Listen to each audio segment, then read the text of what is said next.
David Hashem רואים לו אכסר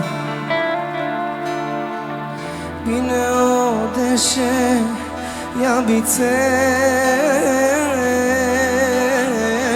על מלוכות ינעלני נפשי ישובר ינחני במעגלי צדק למען שמו. Pessoal, vamos lá, Juízes capítulo 4, nós vamos ler alguns versículos para a nossa introdução, ok?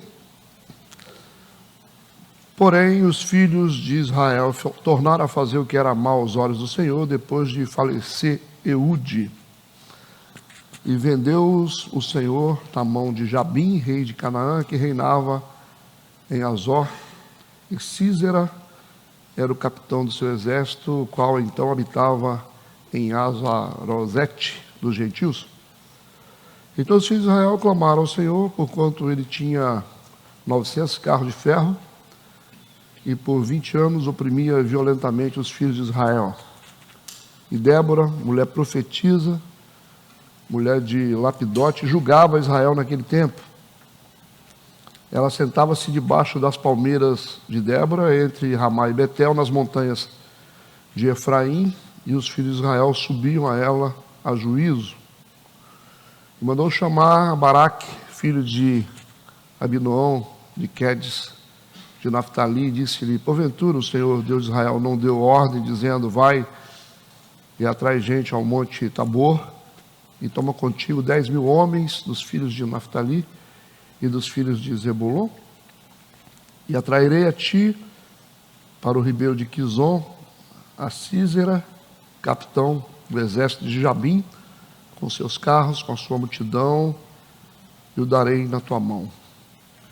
Então lhe disse Baraque: se fores comigo, irei, porém se não fores comigo, não irei. Tá bom.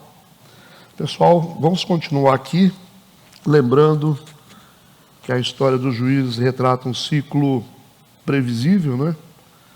Frustrante, de eventos resumidos por 4 palavras. Ou seja, tudo acontece sempre do mesmo jeito, né?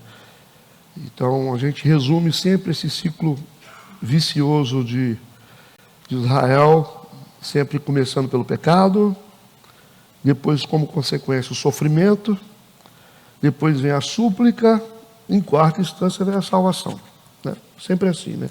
Eles pecam, eles sofrem, eles clamam a Deus, Deus vem e liberta.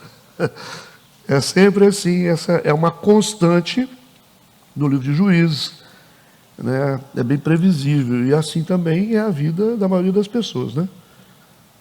Peca, sofre, clama, é salvo, é liberto, né? Então vamos lá para o versículo 1, dando continuidade a essa história, né? Porém os filhos de Israel tornaram a fazer o que era mal aos olhos do Senhor, depois de falecer Eude. Aí, Eude morreu, o povo volta a fazer o que é mal aos olhos do Senhor, e o pecado de Israel aqui é sempre de ordem espiritual, sempre a questão de idolatria, né? Às vezes se curvando a outros ídolos de outros povos, sempre eles falham na mesma situação, né? A gente vê novamente o ciclo vicioso de transgressão, que acontece logo após a morte do segundo juiz de Israel. Todo mundo está localizado nisso, né? Veio um juiz, o povo se conserta, liberta o povo, o juiz morre, o povo começa a fazer coisa errada de novo. A gente percebe a importância de uma liderança na vida do povo, né? E quando o líder não está presente, o povo volta a estaca zero novamente. Por isso que o versículo 1 diz que eles tornaram a fazer o que era mal diante dos olhos do Senhor. Todo mundo localizado aí, né? Aí no versículo 2 diz o seguinte: e vendeu-os o Senhor na mão de Jabim. Importante sempre olhar mais de uma tradução, tá? Parece que essa tradução é até para provocar a gente, né? Parece que induz a gente a um pensamento errado. Eu acho que às vezes até para o ignorante que acha que estudar a Bíblia é só olhar para uma tradução. Mas, na verdade, o que está escrito aqui é que o Senhor os entregou, né? Deus não vendeu ninguém aqui. Deus os entregou na mão de Jabim. Percebe como é que Deus, de acordo com a nossa conduta espiritual, Deus nos entrega, né? Deus nos deixa nas mãos do inimigo. Então, é muito importante a gente ter esse entendimento de que ninguém vai para as mãos dos inimigos à toa, né? Ninguém vai estar sujeito a um governo tirano sem que seja por autorização de Deus, não é por vontade de Deus, por autorização, baseado no pecado, baseado na conduta errada. Nós somos levados pela autorização de Deus a estar debaixo de um governo opressor. É isso que está aqui, né? E esse rei é o rei de Canaã, que reinava em Azor. E aí vai dizer o seguinte, Sísera, não é Cícera não, tá? Sísera, ele era o capitão do exército do rei Jabim, e habitava em Azarote dos gentios. Então, entenderam a tradução? O Senhor os entregou nas mãos do rei Jabim. Jabim não era um nome, mas sim um título dinástico, certo? Isso é bem claro, se você ler Josué capítulo 11, versículo 1, você vai ver que o Jabim aparece lá de novo, em tempo diferente. Isso mostra que não era um nome próprio, mas sim um título de um rei, ok? O Jabim liderava uma coalizão de cidades, das quais o Sísera liderava uma. Está claro isso? Então você tem um rei que lidera uma coalizão de várias cidades, e o Sísera aqui, que é um capitão de exército, ele lidera como se liderasse uma província, uma região, tá bom? Vamos para o versículo 3 aqui, então.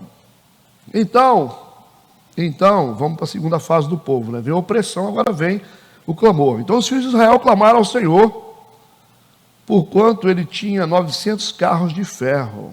É como se o cara tivesse tanque de guerra naquela época, né? Esses carros de ferro aqui, na verdade, são as bigas daquela época, né? Eram carroças fabricadas de madeira e, na sua maior parte, ferro.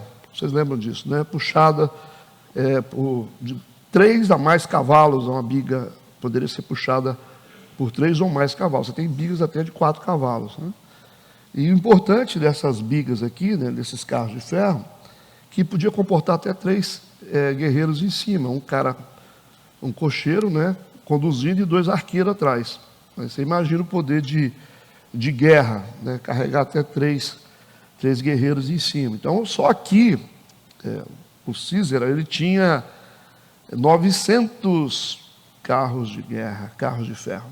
Então, você já imagina, você multiplica aí 3 vezes 9, 27, você tinha 2.700 guerreiros só aqui, né? Entenderam, então? Eles clamaram ao Senhor porque o potencial desse exército estava nesses carros de ferro. E por 20 anos, oprimia violentamente os filhos de Israel. A gente já pode imaginar, né, o que acontece, né, o que Deus permitiu que acontecesse com o povo de Deus. Então aí a gente traz isso para as nossas experiências pessoais, para a gente entender que nada acontece por acaso na vida do povo de Deus. Sempre tem uma legalidade por trás, certo? Então, ao invés de você ficar tentando mudar as coisas no grito, você pode mudar as coisas através da sua conduta.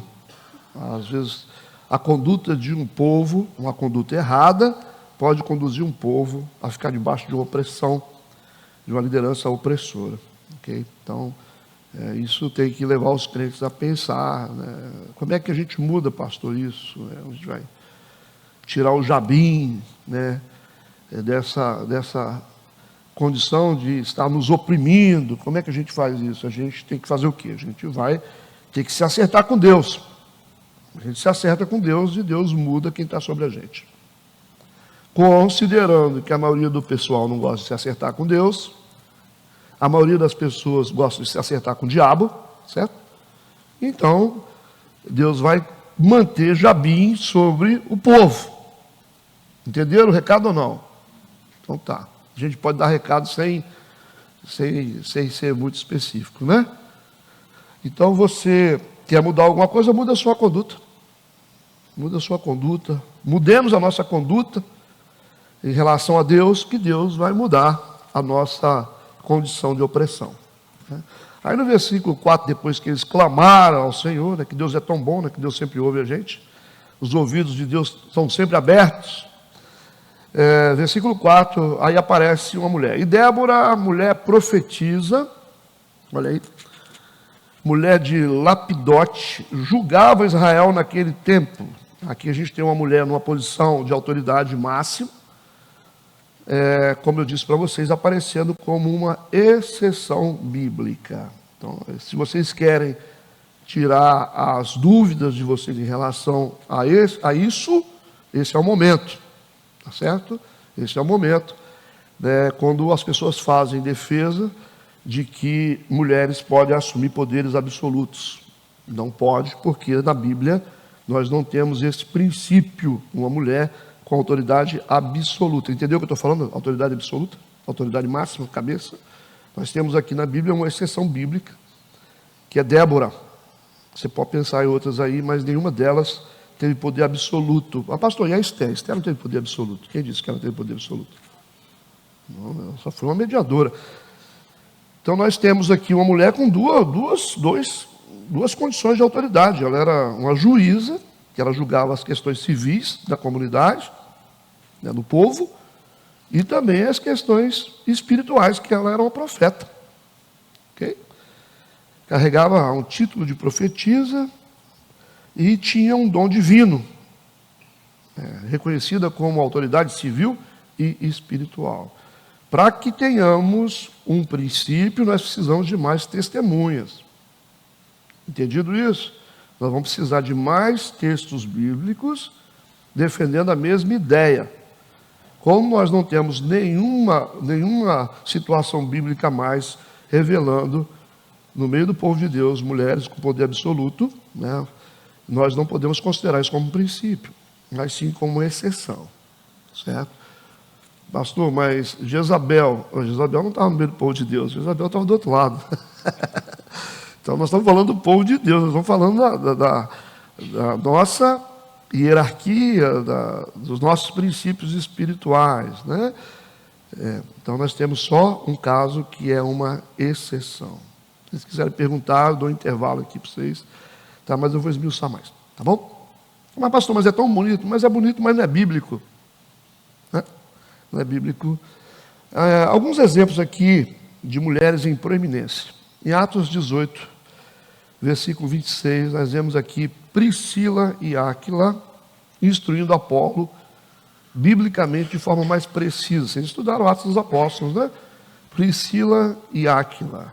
Você aparece esses dois instruindo Apolo, que era um grande pregador, né? Um homem muito capacitado, mas mesmo assim ele estava abaixo de Priscila e Áquila, porque em Atos 18, versículo 26, diz o seguinte: começou a falar ousadamente na sinagoga, e quando ouviram Priscila e Áquila, ouvindo Apolo pregar, o levaram consigo e lhe declararam mais precisamente o caminho de Deus.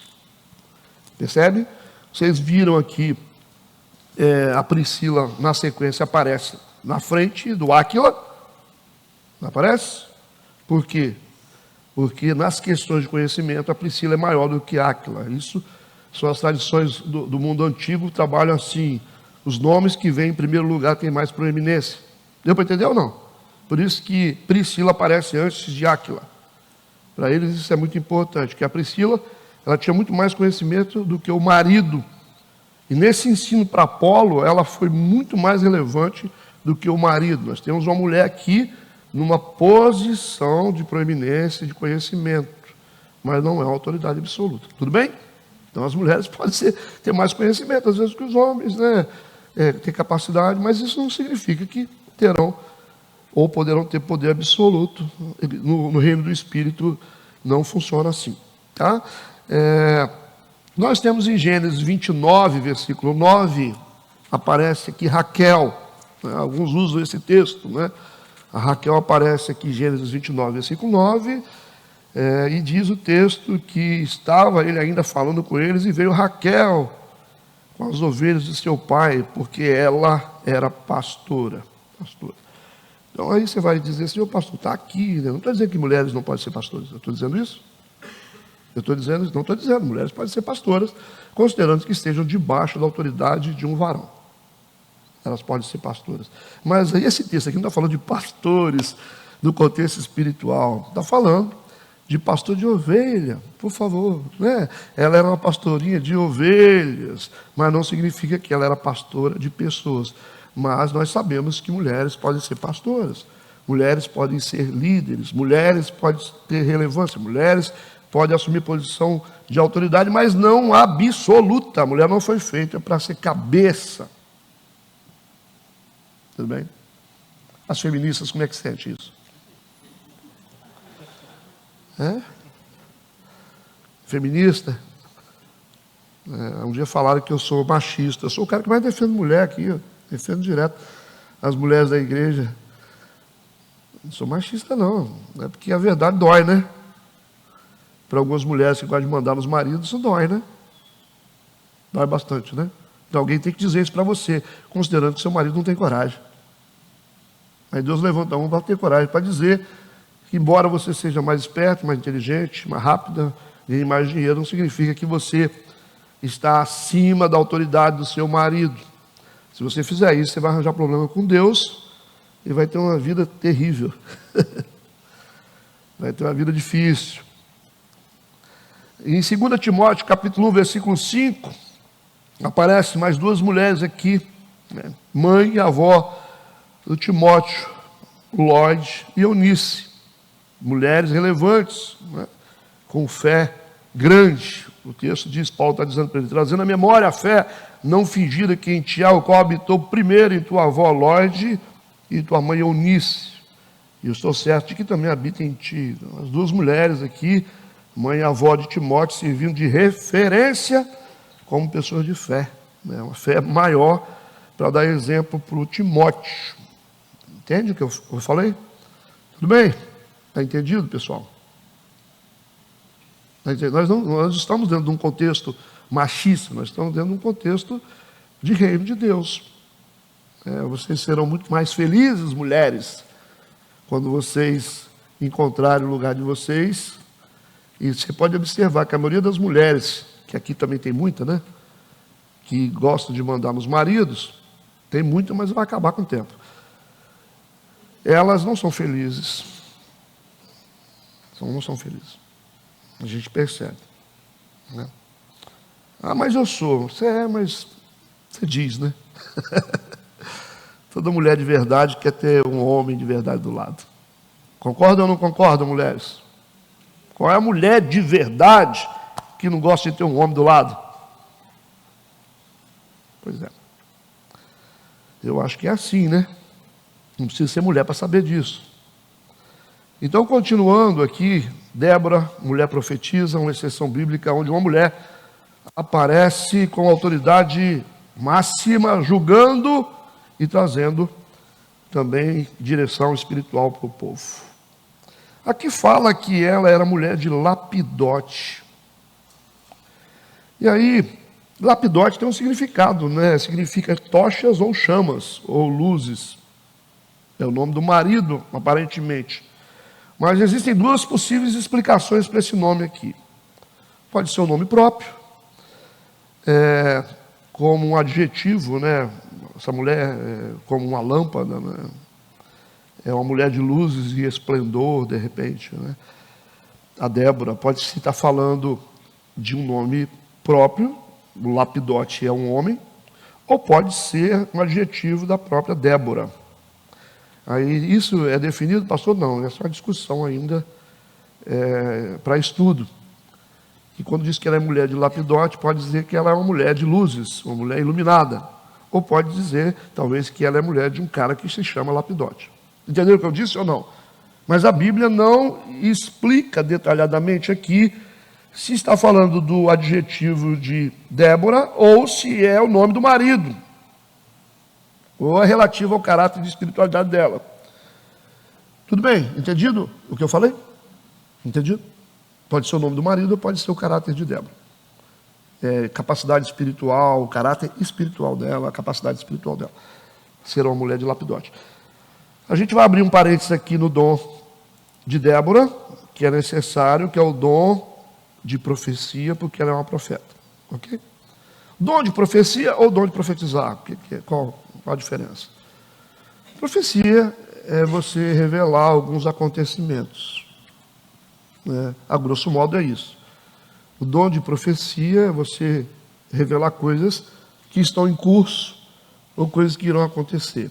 Você não tem poder para inferir isso, você só tem a revelação do que já está acontecendo. Isso é profecia. O que tem dom de profecia não vai ser capaz de mudar nada. Deu para entender o que eu estou falando? Deus está fazendo isso aqui, ou Deus vai fazer isso amanhã. O dom de profecia te mostra o que Deus está fazendo, mas não te dá poder para você alterar o que Deus está fazendo. Está claro? Isso? Dom de profecia. O dom de profetizar é diferente, é o dom de falar. Por isso que Paulo fala, o dom de profetizar, profetiza, né? O dom de falar. Quando você prega, você está profetizando. Quando você está louvando a Deus, você está profetizando. Por isso que o dom de profetizar é tão superior, porque falar das grandezas de Deus é muito mais poderoso do que qualquer outro dom. Deu para entender o que eu estou falando? Por isso que Ezequiel diz, profetiza, ele ouviu isso de Deus. Se você crê que esses ossos podem viver, então profetiza, fala que vai acontecer. Então profetizar é falar o que vai acontecer, é declarar, fazer declarações. Entende o que eu estou dizendo? Entende o que eu estou dizendo? Enquanto o dom de profecia revela para você o que está acontecendo, o que está em processo, o que vai acontecer, o dom de profetizar tem o poder de inferir no mundo espiritual.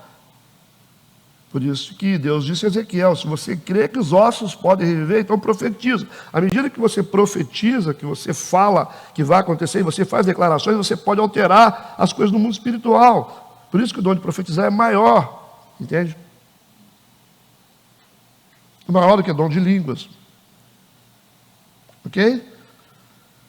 Nós sabemos que o amor é o melhor e maior. Mas estamos falando dos dons de ação aqui. Diferença entre dom de profecia e dom de profetizar, está claro ou não? Profecia, revelar acontecimentos que estão em curso ou coisas que vão acontecer. Profetizar, a capacidade de falar e declarar. Então o dom de profetizar, qualquer pessoa pode assumir esse dom de profetizar. Falar das grandezas de Deus, falar das possibilidades de Deus, falar do poder de Deus, declarar o poder de Deus, isso é profetizar. Mas nós temos aqui uma profetisa que vai ser usada no dom de profecia, que é Débora. Ela vai falar sobre o acontecimento. Nós temos aqui, ainda esmiuçando o dom de Débora, 1 João capítulo 4, versículo 1, Novo Testamento. Um texto que é bom a gente ler de vez em quando.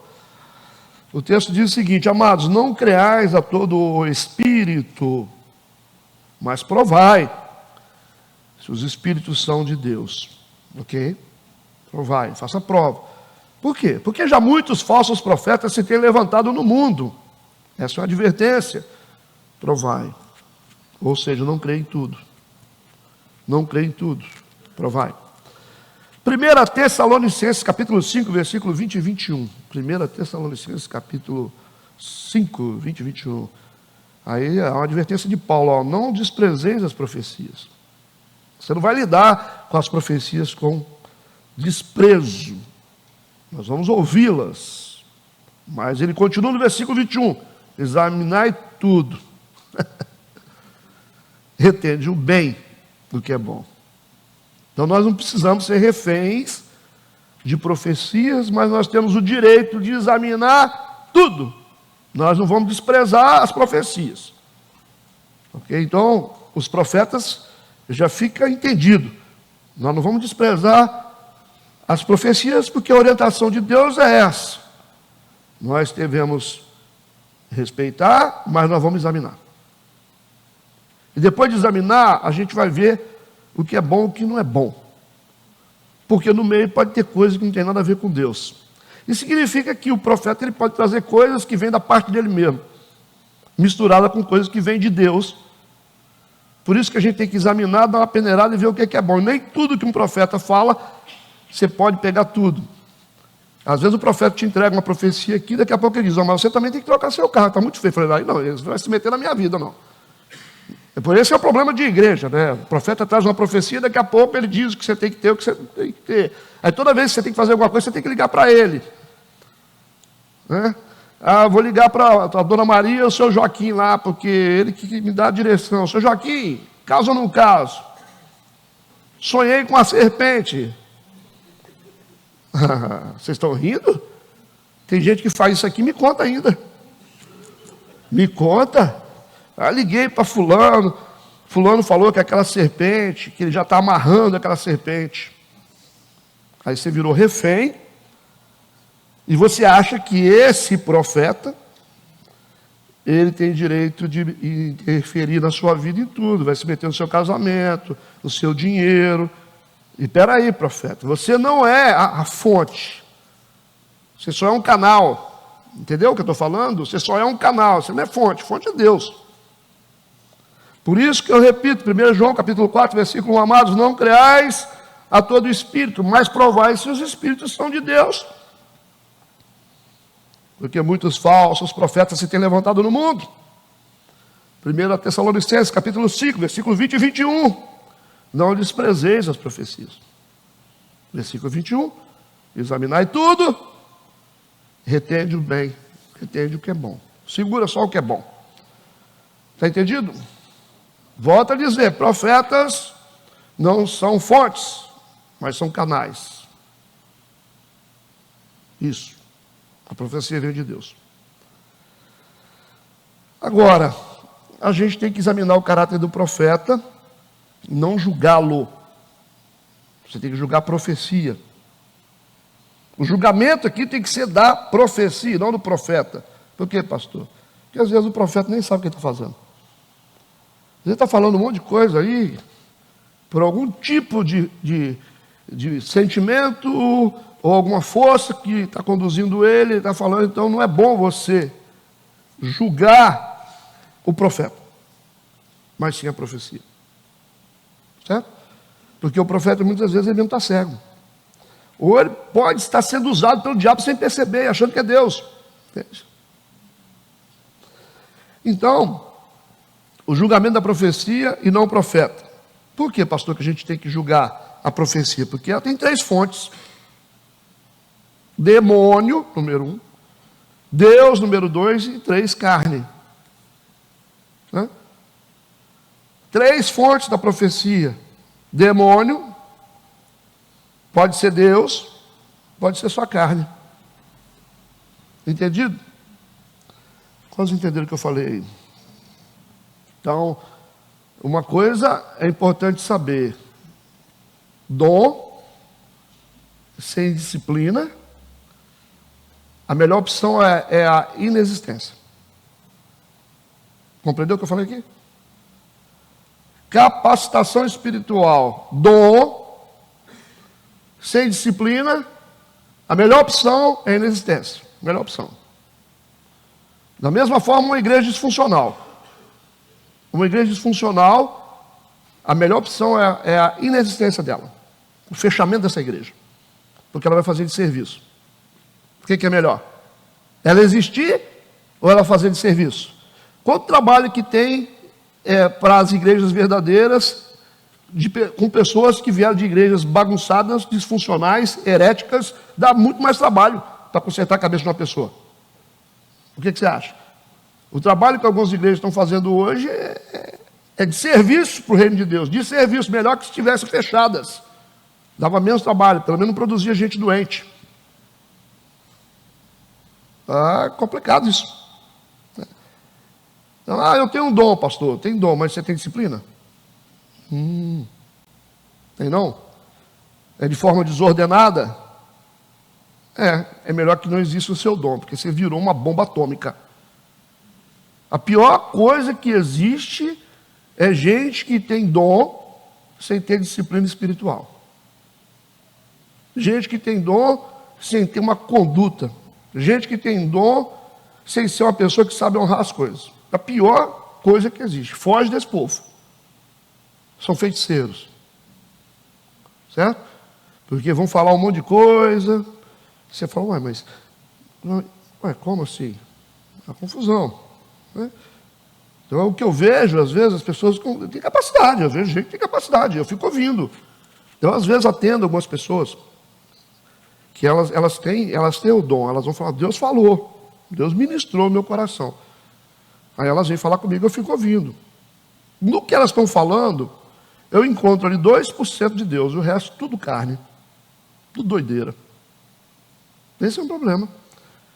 Ela começa a falar com você, não, porque não sei o quê. Você sabe, né? Você sabe que tem uma catástrofe que daqui a 5 dias, né? Você está sabendo, né? Estou sabendo. Tem essas coisas. Você sabe que, né? O diabo, ó, furioso. Inclusive passou perto do senhor ali, eu fiquei até com medo. Eu vou ouvindo. Aí no meio dessa coisa toda, essas pessoas soltam alguma coisinha.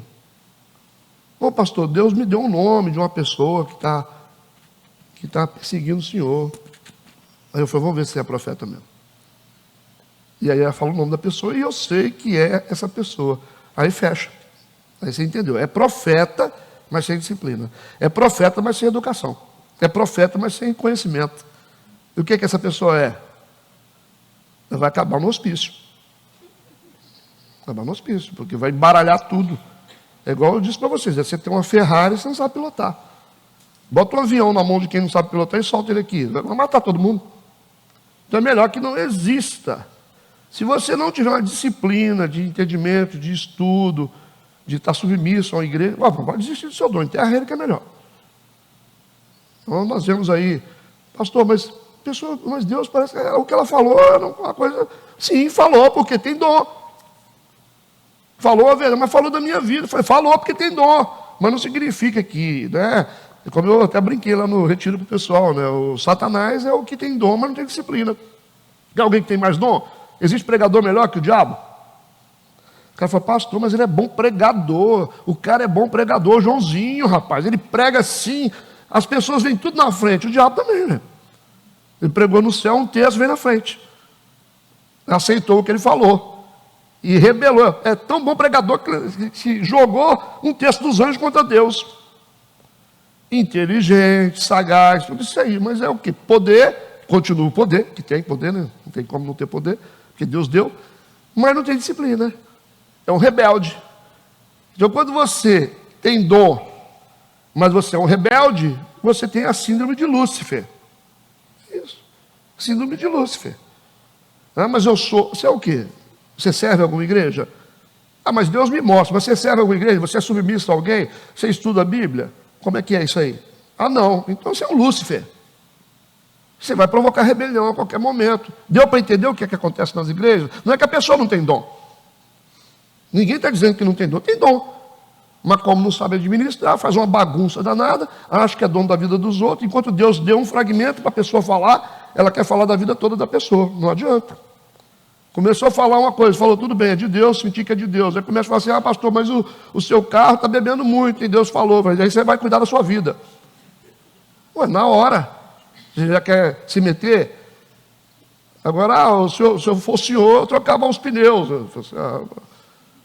Coisa de profeta que quer se meter na vida de todo mundo. Que acha que pode falar tudo e tudo. Você não é a fonte. Você é só um instrumento de condução do poder de Deus. Tudo bem aí? Todo mundo localizado? Mas nós temos aqui uma mulher que é uma profetisa. E é uma juíza. O versículo 5 diz que ela se assentava debaixo das palmeiras de Débora. As palmeiras onde ela servia, que ela atendia o povo, o público, recebeu até o nome, Palmeira de Débora. Que ficava entre Ramá e Betel, nas montanhas de Efraim. Os filhos de Israel subiam a ela a juízo. O que significa isso aqui? Se assentar debaixo de uma palmeira. É uma estratégia para ensinar ao ar livre, pela quantidade de pessoas, né, que havia em Israel. Ela fazia atendimento em público. Isso é comum no Oriente. Você administrar a justiça ao ar livre. Isso é muito comum. É só isso. É só uma estratégia de atendimento, estratégia logística. Versículo 6. Mandou chamar Baraque. Ela vai chamar Baraque e vai dizer para ele o seguinte. O Baraque era filho de Abinoam, de Quedes, de Naftali. Já disse de qual tribo ele é. E disse-lhe, porventura, o Senhor Deus de Israel não deu ordem, dizendo, vai e atrai gente ao Monte Tabor? e toma contigo 10.000 homens dos filhos de Naftali e dos filhos de Zebulon. Ela está dizendo o seguinte: provavelmente essa profecia já tinha sido dada para ele, dizendo para ele: o Senhor disse para você fazer o enfrentamento do rei Jabim e do seu comandante, o Sísera. Aí a gente não sabe por que motivo ele não tomou iniciativa. Ela volta para ele e fala novamente, a profetiza: o Senhor Deus de Israel já não te deu ordem? E ele está aqui protelando isso. O Senhor não te deu ordem e diz para você ir juntar 10.000 homens das tribos e ir até o inimigo? O Baraque aqui era líder do exército de Israel, tá? Débora mandou chamar ele, porque ela tinha autoridade de juíza. Por isso que ela disse: você vem cá que eu quero falar com você. E ela profetiza. Mas ele estava receoso em enfrentar o exército de Sísera. A convocação de 10.000 homens para o Monte Tabor era feita através de um toque contínuo de chofar, vamos chamar de trombeta, né? Quando havia um toque contínuo, o povo se juntava e sabia que ali haveria uma instrução de guerra. O povo já conhecia o sinal. Só que aqui, quando diz que Débora falou com ele: Deus falou para você juntar 10.000 dos filhos de Naftali e dos filhos de Zebulon. Você vai juntar 10.000 pessoas, ou 10.000 soldados para pelejar contra o exército de Sísera. Gente, alguns estudiosos dizem aqui que o que Débora disse é uma hipérbole. Já ouviu falar dessa palavra? Hipérbole. É quando você faz um exagero em alguma coisa, né? Com a intenção de revelar, né, o que você deve fazer, a quantidade. Você fala: você tem que lutar muito, mas não fala quanto, né? Você tem que lutar com todas as suas forças, você tem que ter força de gigante. É hipérbole, né? Alguns estudiosos acham que esse número não é um número exato que foi determinado por Deus, mas sim que Deus disse: você junta um monte de gente para poder combater o inimigo, né? A gente vê esses exageros para mostrar. A gente vê isso até Paulo falando para a igreja de Corinto, dizendo: ainda que eu fale a língua dos anjos, dos homens, né? É hipérbole. Aí a pessoa fala: mas tem língua de anjo. Que língua de anjo, gente? Que língua de anjo? Não é isso que Paulo está falando, está usando uma hipérbole. Até ainda que eu falo a língua dos anjos. Qual é a língua do anjo? Qual é a língua que o anjo usou para falar com Maria? A língua dela. Qual a língua que o anjo usou para falar com Zacarias? A língua dele. Então não existe língua de anjo. Anjo não tem linguagem específica. O que Paulo está dizendo é o seguinte: mesmo se eu me transportasse daqui, voando para aquela montanha, sem amor, nada adiantaria. Mesmo se eu fosse capaz de destruir essa igreja com um sopro, isso é hipérbole, sem amor, nada adiantaria. Mesmo se eu tivesse a força do Superman, se eu não tivesse amor, nada adiantaria. Era exatamente isso, não existe língua de anjo. Então ele faz uma conjectura em algo estranho para poder mostrar o valor do amor. Deu para entender? Então, possivelmente, alguns estudiosos entendem que esses 10.000 homens é só uma hipérbole. Mas também pode ser o número exato dado por Deus. Tudo bem isso? É só uma discussãozinha básica. É uma figura de linguagem. Do exagero, né? No versículo 7, ela continua dizendo para ele: e atrairei a ti para o ribeiro de Quizon, a Sísera. Você junta os 10.000, que eu vou atrair. Deus disse: eu vou atrair. Ok? Você para o ribeiro de Quizon, e depois vou atrair o exército de Jabim também para lá. Entendido isso? É o que está escrito. Eu repito, versículo 7. Atrairei a ti para o ribeiro de Quizon, a Sísera. Você vai para lá, e Sísera será atraída. Agora, como Deus vai fazer isso, não explica. Ele é capitão do exército de Jabim, com seus carros e com a sua multidão, e o darei na tua mão. Essa é a palavra de Deus. Profetizado por ela, né? Ela que falou. Que Deus disse, você vai para lá, que eu vou atrair o inimigo até você. Eram palavras de Deus transmitidas por Débora. A estratégia de como seria feito não aparece. Ok? Versículo 8. Então disse Baraque. O Baraque vai dizer o seguinte: se fores comigo, eu irei. Porém, se não fores comigo, eu não irei. Por que ele está dizendo isso? Porque ele está com medo? O pedido da presença de Débora no campo de batalha é compreensivo ou não? Por quê? Por que ele quer Débora lá? Deus não falou que vai dar a vitória? Gente, é compreensível no sentido porque os orientais, eles costumavam levar para o campo de batalha as coisas sagradas. Isso funcionava como um oráculo para eles, né? Lembra da tenda, da Arca da Aliança? Então, possivelmente, a compreensão do Baraque é essa. A gente leva ela com a gente, aí nós vamos ter certeza que a vitória está garantida. Ok? Essa intenção que aparentemente está sendo expressa por ele aqui. Versículo 9, e disse ela, certamente eu irei contigo, eu vou com você. Porém, mas não será a tua honra da jornada que empreenderes. Você não vai ficar com a honra, não. Já que você faz questão que eu vá com você, a honra não vai ficar com você. Mas, pois a mão de uma mulher, o Senhor venderá, o Senhor entregará. Então a vitória vai ser dada pelas mãos de uma mulher. Já que você não quer ir sozinho, quer que eu vá junto. Ok?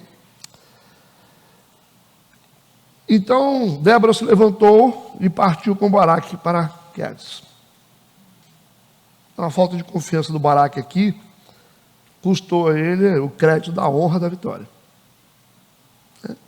Para eles a honra é algo muito importante, né? Mas a Débora também não está dizendo que a vitória viria pelas mãos dela. É isso que ela está dizendo? Ela está dizendo, vai vir pela mão de uma mulher. Já que você abriu mão. Sigamos, versículo 10. Então Baraque convocou a Zebulon e a Naftali em Quedes e subiu com 10.000 homens após ele. E Débora subiu com ele.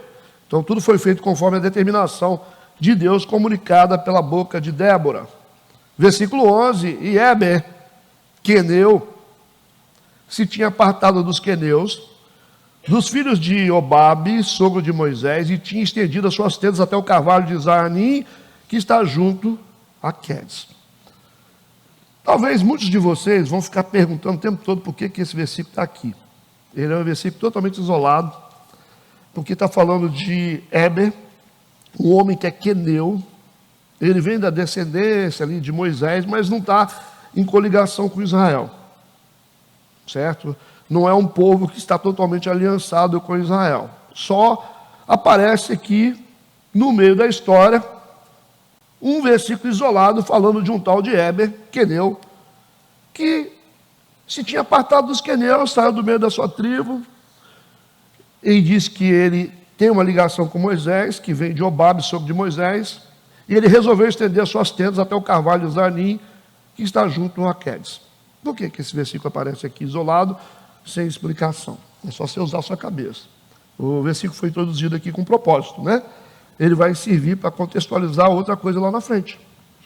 Esse versículo aqui deve ser guardado de um líder tribal que resolve se apartar da sua tribo e montar o seu acampamento no lugar isolado da sua tribo no deserto. Bom, é um nômade.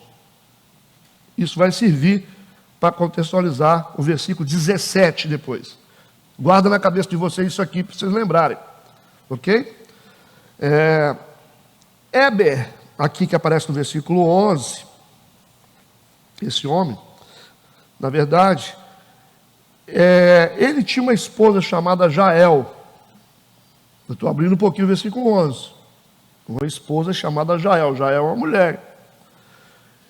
Esse casal, eles conheciam Israel, mas não tinha muito vínculo.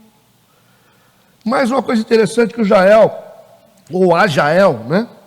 A Jael especificamente, ela tinha relação amigável com o rei Jabim, que era o rei que perseguia Israel. Tudo bem até agora? Ela tinha relação amigável. A Bíblia não fala por quê, mas o rei Jabim de Canaã conhecia e tinha uma relação amigável com essa esposa do líder tribal Eber. Entendido? Guarda isso aí na cabeça. Vamos seguir agora, versículo 12. A gente deixa o versículo para trás, né? E anunciaram a Sísera que Baraque, filho de Abinoão, tinha subido ao monte Tabor. Então está no alto aqui, 575 metros de altura. O povo de Israel está lá em cima, né? 575 metros acima do nível do mar.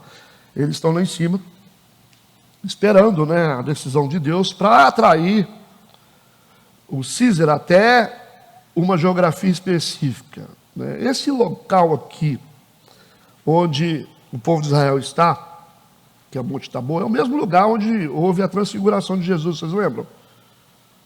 É o mesmo local da transfiguração. É só uma informação geográfica. No versículo 13, o Sísera já está sabendo que o povo de Israel, os 10.000 soldados, estão acampados lá no Monte Tabor, no alto. E Sísera convocou todos os seus carros. Aí vem, 900 carros de ferro. Multiplica por aproximadamente 3.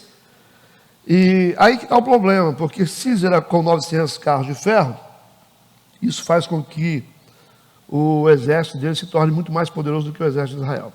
Por que, pastor? Porque carros de ferro é apenas um componente do arsenal deles aqui.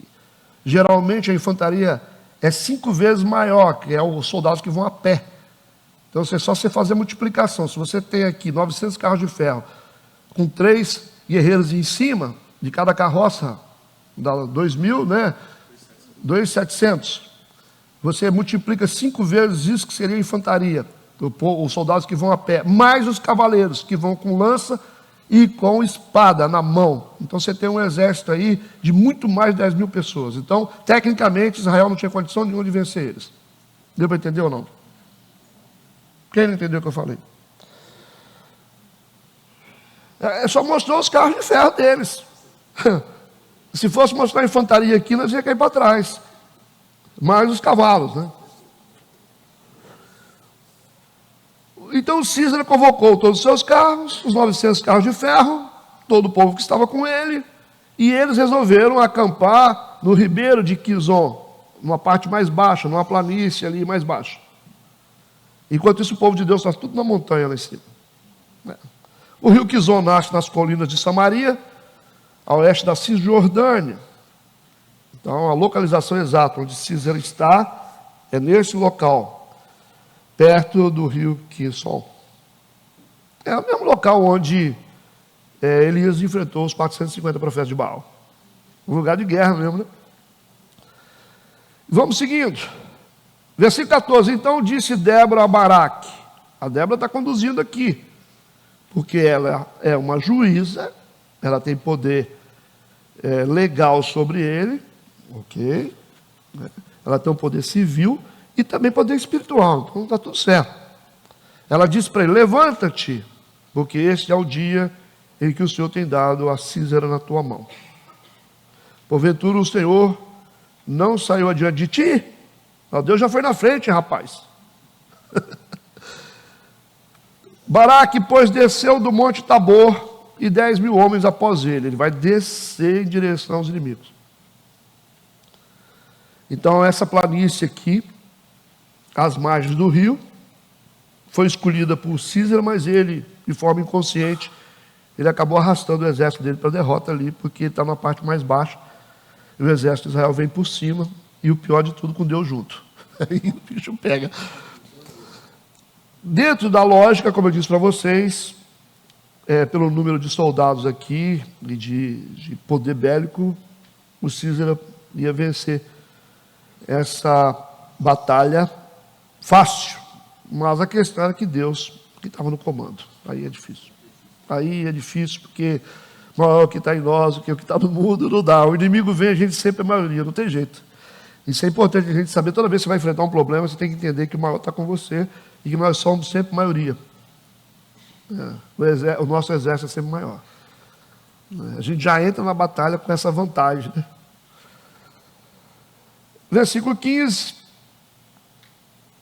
E o Senhor derrotou a Císera. Foi o Senhor que derrotou. Está claro aqui? Foi o Senhor que derrotou. E nós não podemos olhar para as nossas batalhas com base na nossa capacidade, senão você não vence nada. Toda vez que você estiver diante de um desafio, se você olhar para você, você não vai conseguir vencer nada. Você tem que olhar para Deus. É Deus que está com a gente. Né? E assim, então não tem nada a ver se você ganha muito. O cara fala que eu tenho um salário maior. Isso não quer dizer nada. Às vezes uma pessoa que ganha menos faz muito mais do que quem ganha mais. Então não tem nada a ver. A contabilidade de Deus é diferente. Sempre quando Deus está adicionado à nossa vida, nós somos maioria. E não interessa, pastor, mas é difícil, mas não é. Maior não é o que está em mim. Então, você já entra na batalha com essa consciência. Nós temos aqui o texto do versículo 15 dizendo que o Senhor derrotou a Císera e todos os seus carros e todo o seu exército a fio de espada. Então era Deus que estava conduzindo os soldados. Uma multiplicação de poder provocada por Deus. Então Deus destruiu Císera e todos os seus carros e todo o seu exército a fio de espada diante de Baraque. E Císera desceu do carro e fugiu a pé. Ué, mas os carros de ferro não eram o grande potencial de Císera? Por que ele saiu de cima do carro? O texto já definiu claramente quem operou, né, a batalha. Foi Deus. Foi Deus. Aí nós vamos entender aqui qual foi a dimensão, em que dimensão essa guerra aconteceu. Vamos para Juízes, capítulo 5, versículo 20, avançando um pouquinho, para a gente entender em que dimensão aconteceu essa guerra. O texto diz o seguinte: desde os céus pelejaram, até as estrelas, desde os lugares, os seus cursos pelejaram contra Císera. Estrela significa anjos de Deus. Foram os anjos de Deus que pelejaram. Foram os poderes celestiais que vieram contra Císera.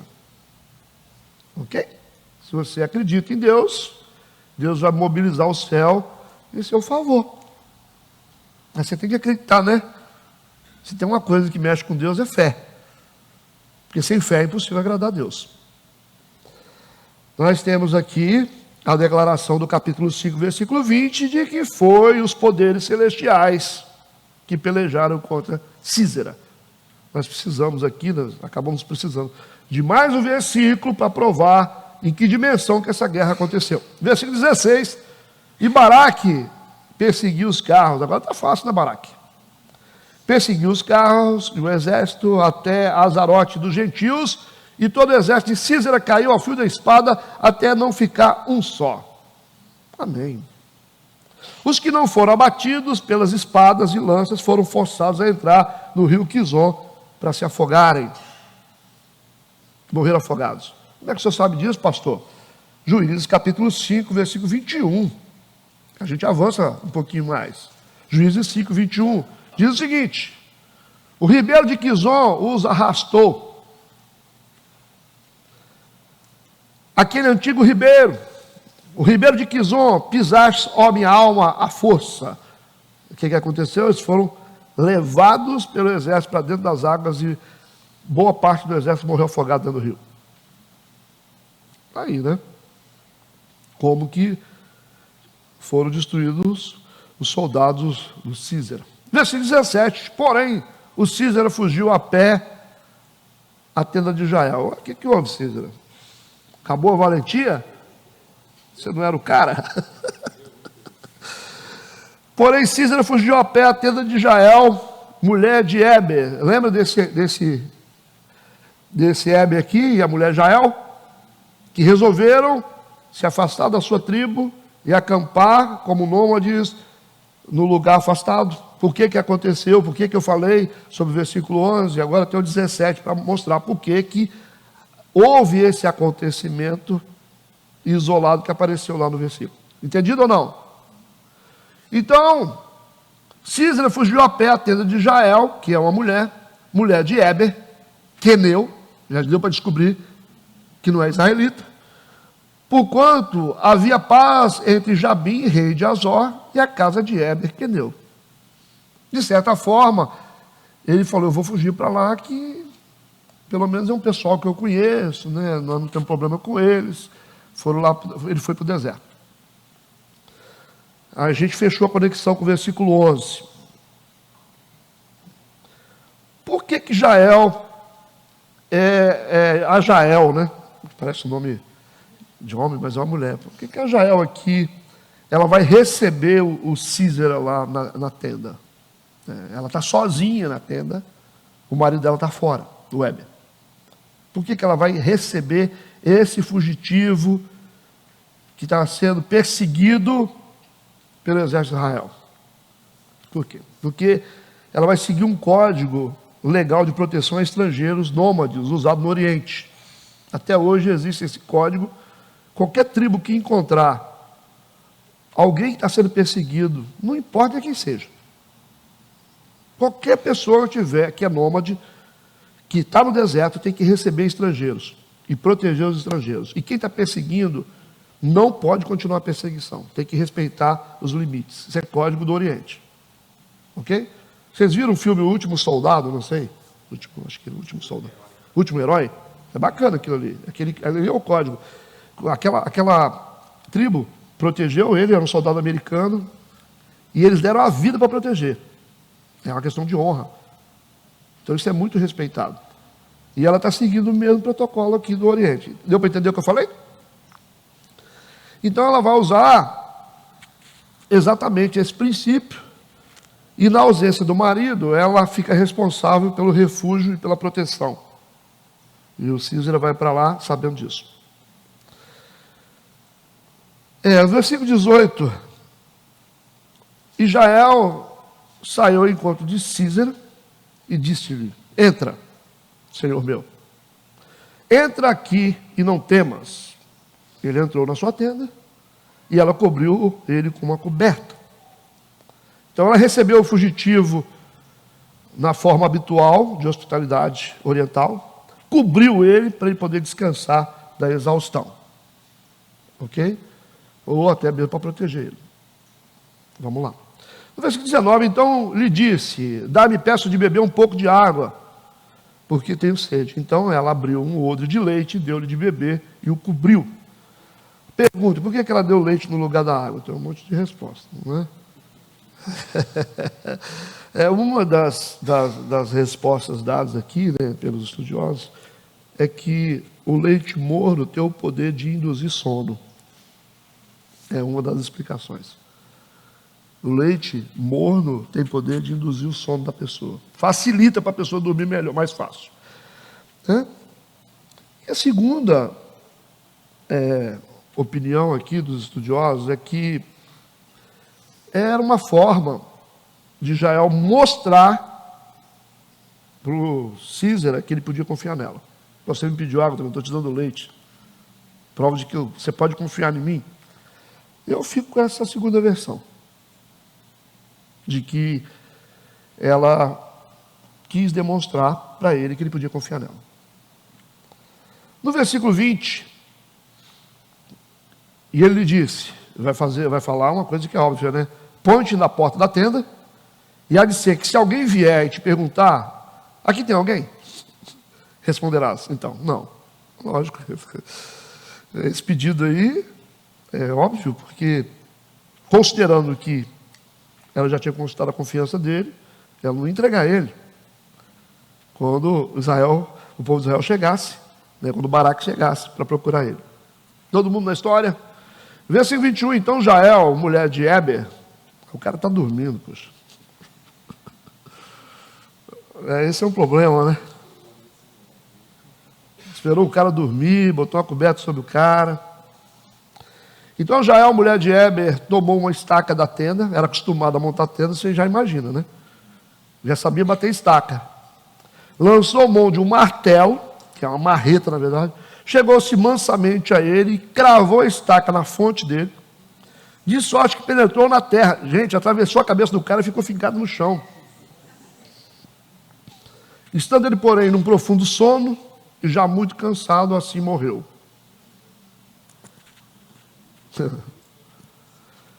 Na verdade, essa mulher, Jael, não era uma israelita, mas ela pertencia aos povos nômades, chamados queneus. Aí eu sei o que vocês estão sentindo aí. A gente pode, pastor? Numa situação dessa, a gente pode, então? Esse é um ponto mais importante para mim nesse estudo, é essa parte. Ela não tinha nenhuma dívida para Israel. Não tinha. Mas o que ela está querendo aqui é ganhar o favor da nação que ela entendeu que está ganhando a guerra. Então, sim. Deixa eu votar em quem está ganhando. Entenderam? A ideia dela aqui eu vou ficar do lado de quem está perdendo, o cara já está perdendo. Já só tem ele aqui, eu vou ficar do lado dele, então é melhor eu ficar bandeado para o lado do povo de Israel, que já está praticamente ganhando a guerra. Então, a intenção dela também aqui é meio estranha, para mim, né? E a gente vai ver também no próximo capítulo que a morte de Císera, desse comandante de guerra, ela foi predita pela profeta e juíza Débora, né? Não foi predita? Mas essa atitude aqui de Jael é um assassinato. Covarde. Ou não? Aí você está tentando entender Deus no meio disso, né? Foi uma violação direta de todas as noções de honra e amizade que geralmente são consideradas sagradas entre os povos nômades do Oriente. Ela violou todos os princípios de honra, de amizade, de proteção, do que era sagrado para os povos nômades do Oriente. Ela assassinou o cara. Embora esse ato, você vai ver no capítulo próximo que a Débora vai fazer uma canção, citando ela e louvando a atitude dela, a gente vai entender o seguinte, que a revelação de Débora, ela não foi um ato, né, de presciência de Deus ou uma sanção de Deus. Isso aí a gente tem que separar. A previsão, ela teve uma previsão do que ia acontecer com o Císera, que ele seria morto. Okay? Ela teve a previsão de que o exército de Israel ia vencer o exército de Císera. Não foi ela que inferiu no resultado, não. Ela só teve a previsão. Então, o profeta, a função dele é esse. Ele não vai inferir em nada, não. Ela viu o que ia acontecer, né? Então, a gente vai ter um capítulo semana que vem que vai te dar assim uma sensação de que o que Jael fez foi uma coisa certa, mas você vai ter que separar aqui, né, que o resultado do que aconteceu é o resultado da presciência de Deus. Deus estava ciente disso. Presciência divina. Deus estava ciente do que iria acontecer, do desdobramento. E não foi uma designação ou sanção feita por Deus. Deus não falou assim, mata.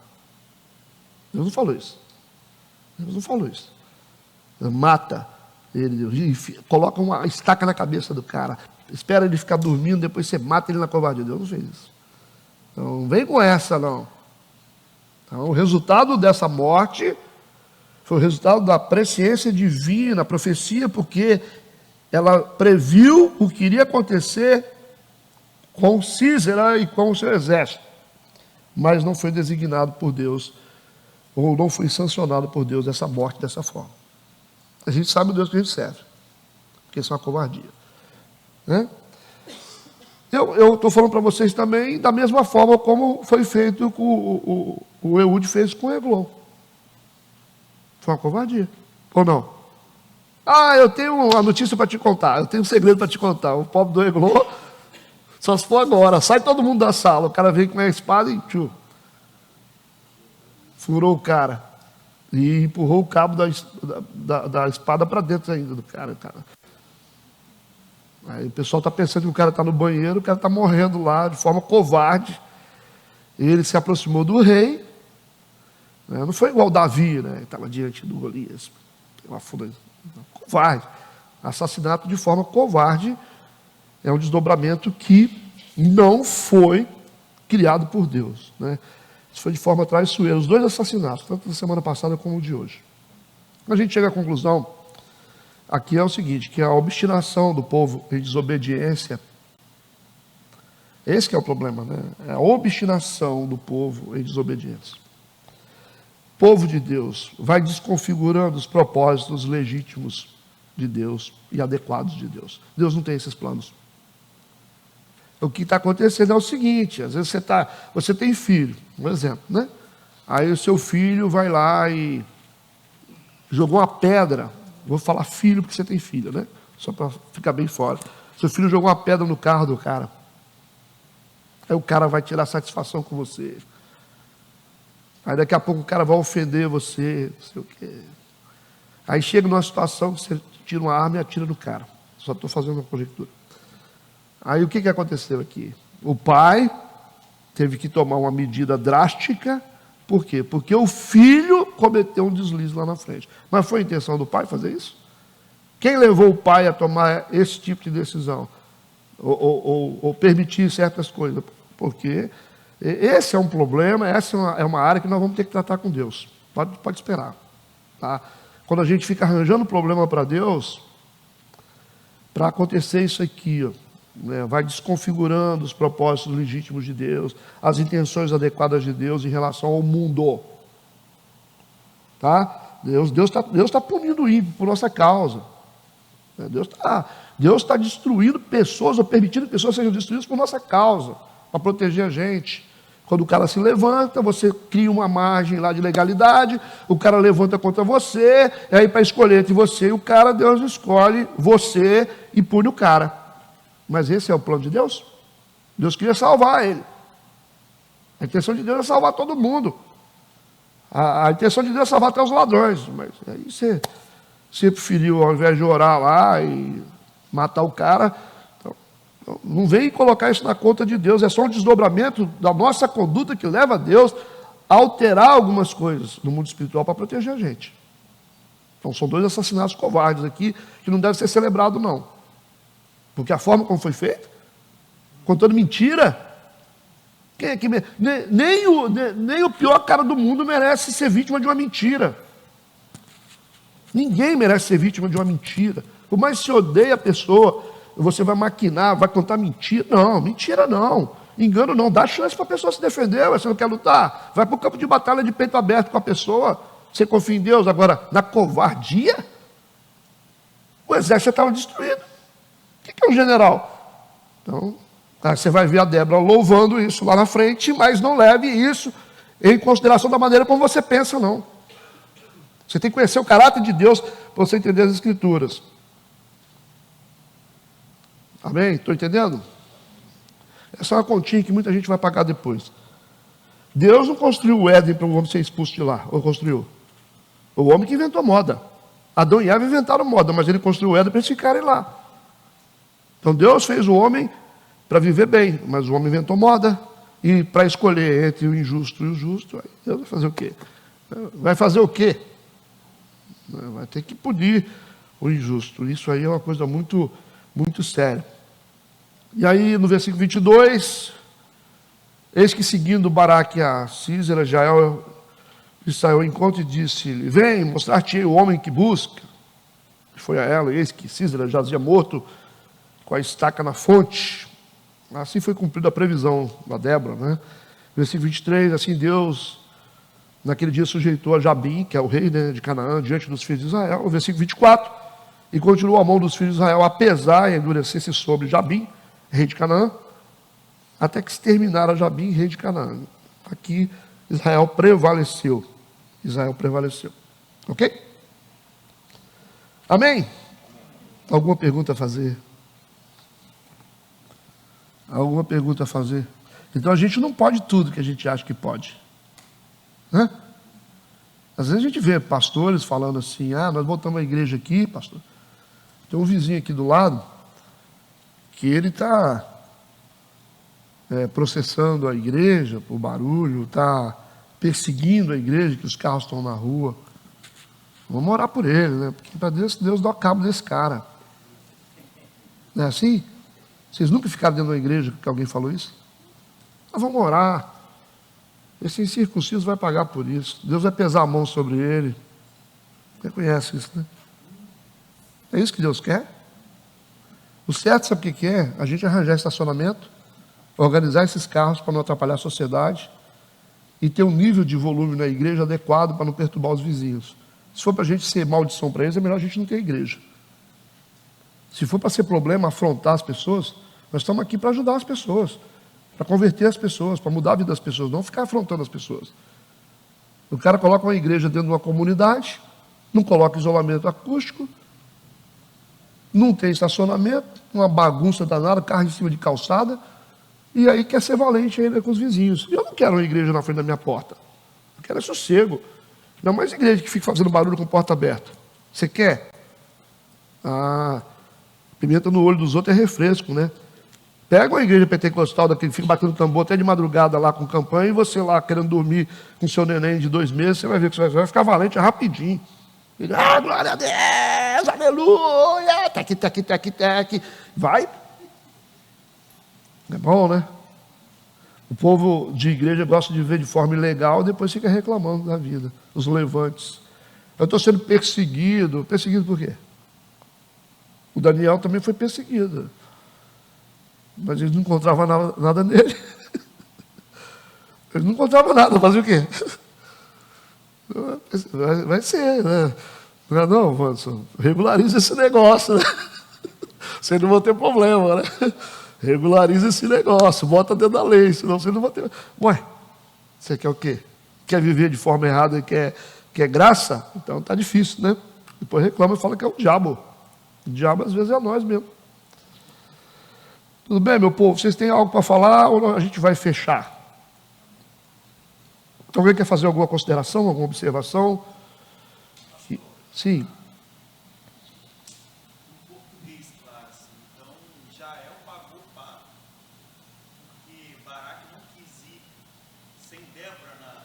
Não, Jael é a mulher. Isso. Sim. Porque na minha versão, fala que a Débora fala para Baraque que ele não levaria honra. O Senhor daria a uma mulher. Mas ela está visualizando o que iria acontecer. Ela está visualizando, ela não está inferindo no que vai acontecer. Ela está vendo, enxergando o que já está pronto. Mas o fato de entregar essa honra de destruir o rei na mão de uma mulher, não significa que é a vontade de Deus. Mas se Baraque então tivesse ido sem a Débora, eu acho que o Senhor... Exatamente. Boa. Exatamente. Se ele tivesse confiado no que Deus falou, evitaria talvez o desdobramento seria outro. Exato. Isso tem a ver com a questão do reter o que é bom. Por que eu estou perguntando? Porque quando alguém faz uma profecia, Débora fez, né? Ele teve medo. Então, por isso ele não levou a honra, né? Agora, ele não reteve o que é bom, porque Deus já tinha falado para ele, que já tinha entregue a Císera na mão dele. Então, essa coisa do reter o que é bom, é reter aquilo que eu acho que é bom para mim, aquilo que é bom no sentido geral. Como assim reter aquilo que é bom? Porque às vezes Deus também usa alguém para profetizar para você, para te exortar. Aí às vezes não é tão bom nesse sentido de bom e de ruim. É assim que eu devo reter? Não, deixa eu ver se eu entendi a sua pergunta. Reter o que é bom no meio dessa bagunça toda que foi feita? Não no sentido direto da pessoa, quer dizer, alguém profetizar algo. Sim, vamos para a profecia. Reter o que é bom é saber que no meio da profecia tem muita coisa da pessoa.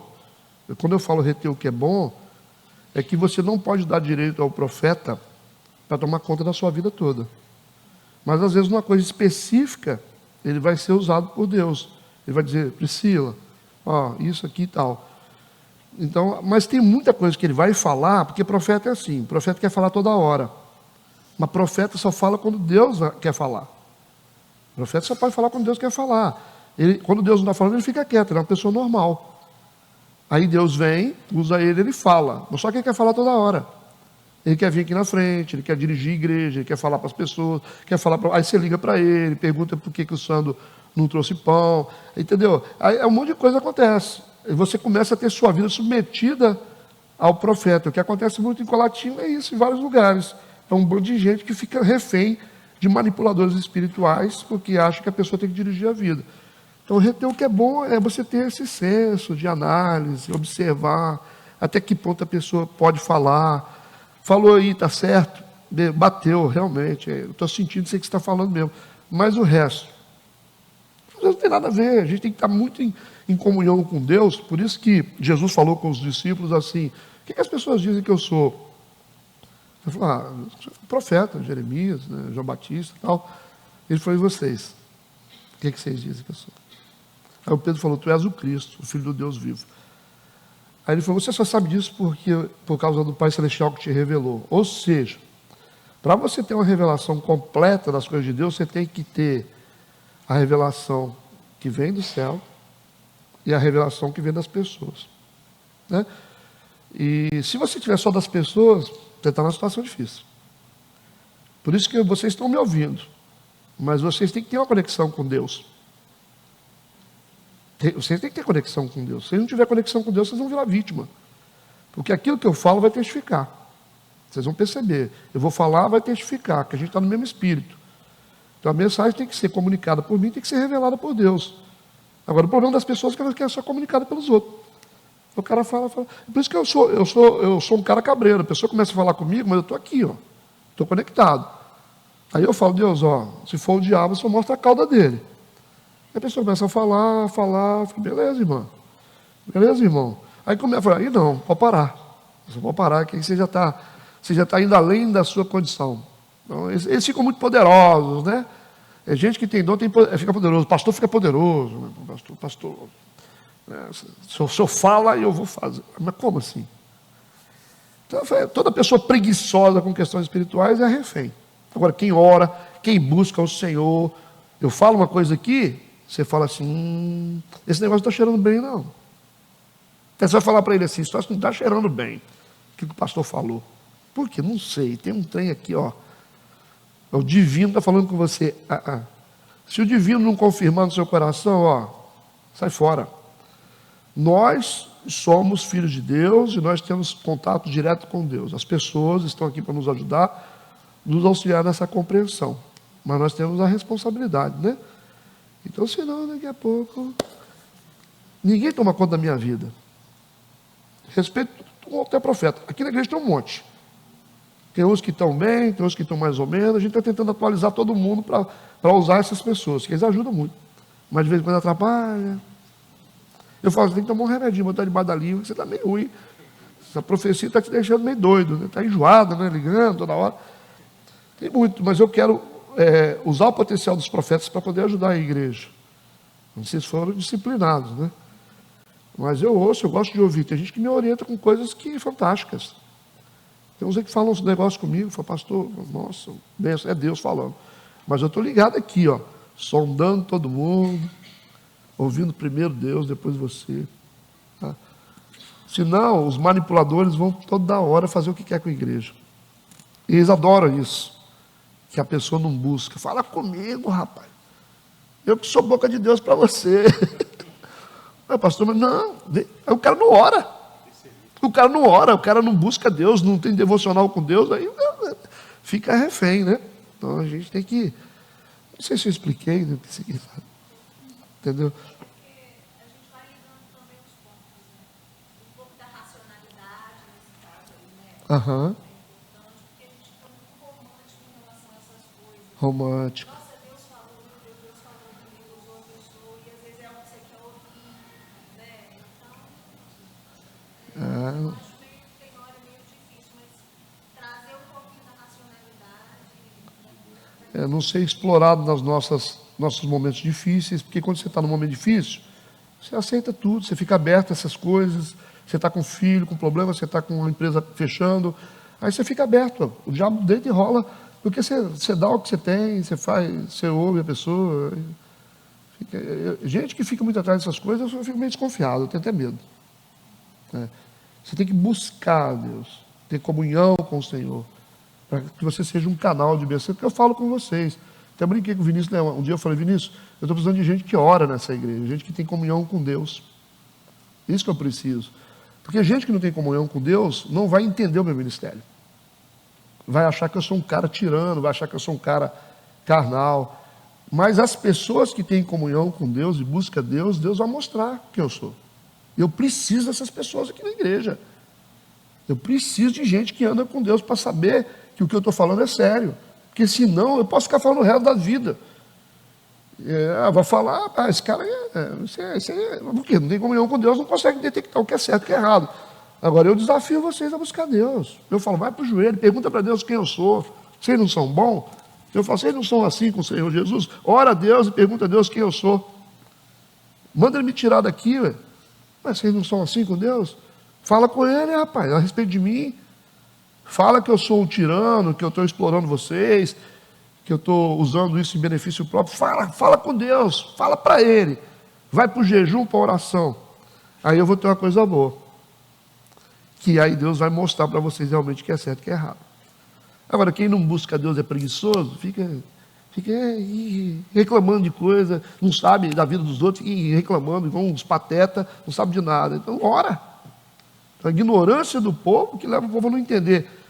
Fica sujeito a manipuladores e rejeita quem quer ajudar. Esse é o problema. Rejeita quem quer te ajudar. Às vezes Deus coloca gente na sua vida para te ajudar, você fica desprezando, atacando gente que está ali para te ajudar. Isso é coisa de gente carnal. Agora, às vezes a pessoa vem para você com a injeção, mas você sabe que vai te curar. Gente espiritual sabe disso. Gente espiritual está aqui na igreja, você pode falar o que você quiser. O cara fala, você pode falar assim, não sei o quê. O cara, uns telhadinhos de vidro, fica assim, ai, pastor pegou pesado. Por que você não olha pelo lado espiritual? Os espirituais já me dão um feedback lá fora, pastor, precisava disso, pastor, precisava disso. Porque a pessoa, ela está errada, mas é uma pessoa sincera. Ela é pecadora, mas ela é sincera. Né? Às vezes você tem gente aqui que entende muito mais as questões espirituais do que gente que fica dentro dessa igreja. Tem gente sensível a Deus. Tem gente aqui que eu já vi gente entrar aqui, gente que já fez coisa errada demais. E tem fama de gente ruim. Ele chega lá fora, pastor, o senhor falou é sério. O senhor falou. Essa semana mesmo, um cara que nem crente me chamou lá fora e falou assim, pastor, rapaz, o que você falou aí é verdade, viu? O cara é ímpio, rapaz. O cara é ímpio.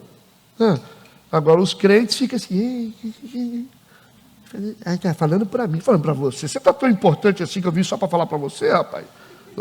Seja humilde. Eu vim na igreja só para pregar para você. Pregar para você exclusivamente. Você tá muito se achando, né? Está mostradinho, né, Sandro? Achando.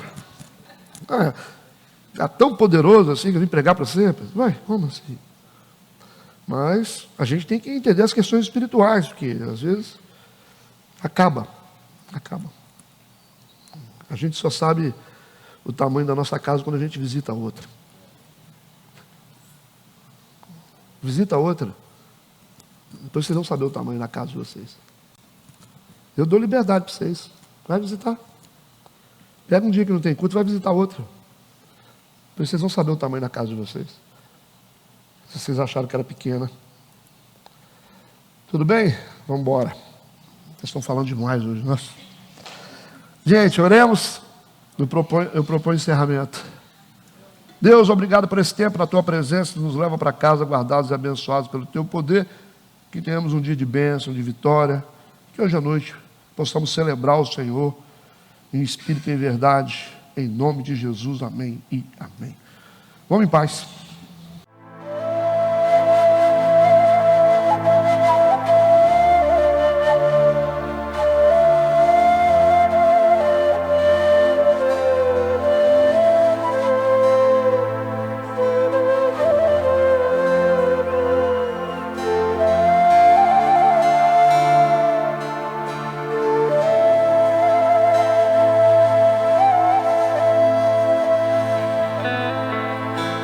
מזמור לדוד השם, רואי לו אחסר.